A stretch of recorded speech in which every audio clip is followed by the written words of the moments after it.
Assalamualaikum, selamat sejahtera dan salam kembara. Apa khabar semua? Sihatkah anda semua di sana?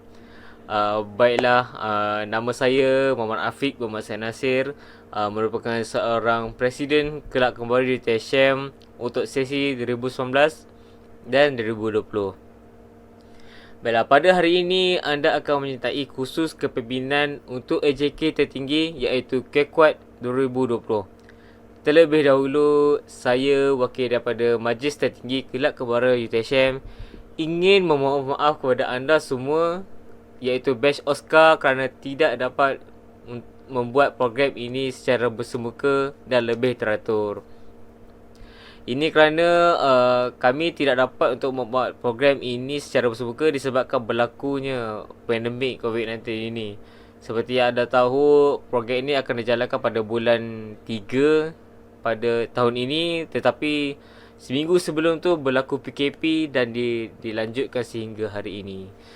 Jadi kami mengambil keputusan untuk meneruskan dan membuat program ini secara atas talian kerana program ini adalah satu program yang wajib disertai oleh kru yang baru sertai Kelab Kembara TSM. Jadi program kali ini dilakukan secara santai-santai saja, ringkas dan padat. Okey, buat pengetahuan semua, info-info dan perkara yang akan diterangkan dalam KEKUAT ini telah diringkaskan. Dan untuk yang info yang sepenuhnya, anda semua boleh lihat di modul KEKUAT yang telah diberi. Baiklah, tanpa membuangkan masa lagi, mari kita memulakan program KEKUAT ini. Baiklah, khusus kepimpinan untuk AJK tertinggi 2020, sesi 2019-2020. Baiklah, objektif KEKUAT. Program ini dilaksanakan bagi memberi pendedahan kepada ahli jawatan kuasa tertinggi berkenaan dengan susun atur pelaksanaan sesebuah program khususnya berkenaan dengan Kelab Kembara UTSM. Hal ini juga bagi memastikan kelangsungan hidup Kelab Kembara UTSM daripada terkubur tanpa sebarang program. Maksudnya, set semester Kelab Kembara UTSM perlu membuat program untuk memastikan melihat bahawa Kelab Kembara UTSM ni masih lagi hidup. Malahan, ianya juga sebagai langkah pertama melatih mahasiswa dan mahasiswi mendalami kemahiran insaniah. Seterusnya ialah peranan sebagai kru Kelab Kembara UTSM. Kru Kelab Kembara UTSM mempunyai kebebasan untuk melibatkan diri dengan persatuan lain tetapi dengan syarat sentiasa menjaga nama baik Kelab Kembara UTSM. Penarikan diri daripada Kelab Kembara UTSM perlu disertakan dengan surat tunjuk sebab. Jadi kru Kembara UTSM ni memiliki perjanjian bertulis, iaitu anda semua telah bertulis yang masa meeting kru baru hari itu. Seterusnya, kru kena sentiasa bersedia mencalurkan tanggungjawab yang diberikan sama ada sebelum, semasa atau selepas program dijalankan. Sentiasa menjaga hubungan silaturahim sesama kru.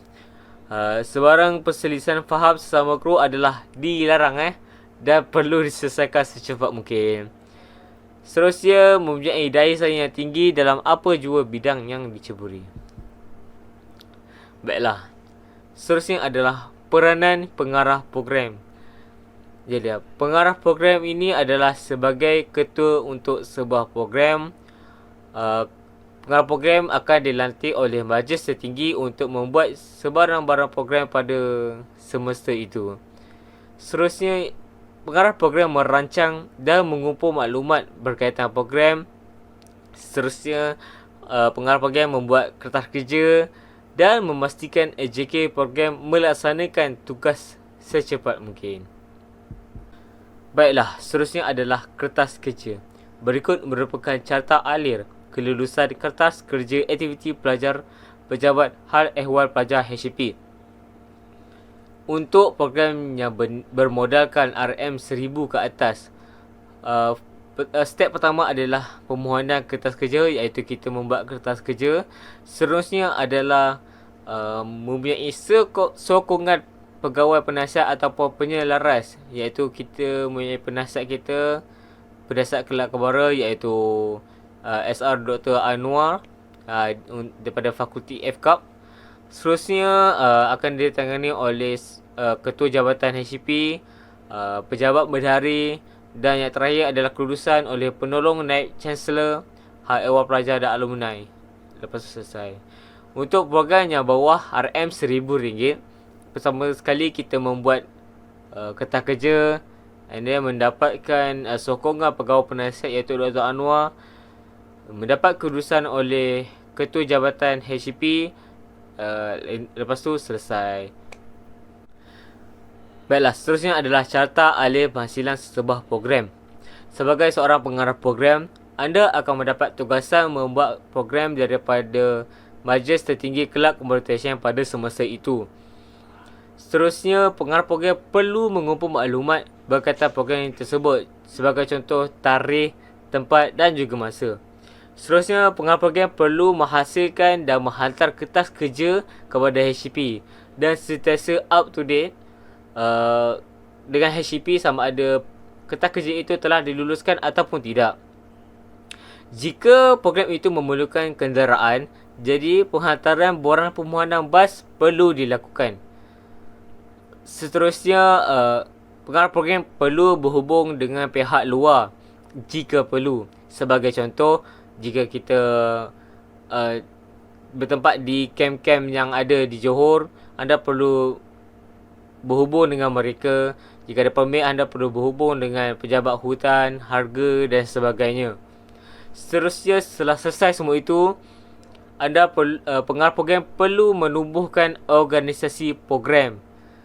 Setelah membuat mesyuarat organisasi, pengarah program perlu mencari peserta dan membuat mesyuarat peserta untuk membincangkan tentang barang-barang yang perlu dibawa, peraturan, tempat dan sebagainya.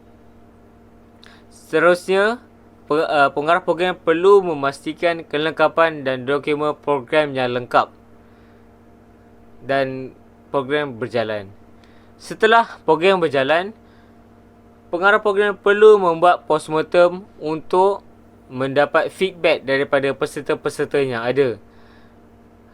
Setelah habis postmortem, pengarah program perlu kemaskini peralatan dan makanan selepas program dan menyelesaikan lain-lain urusan sebelum menghasilkan dan menghantar laporan program dan belanjawan.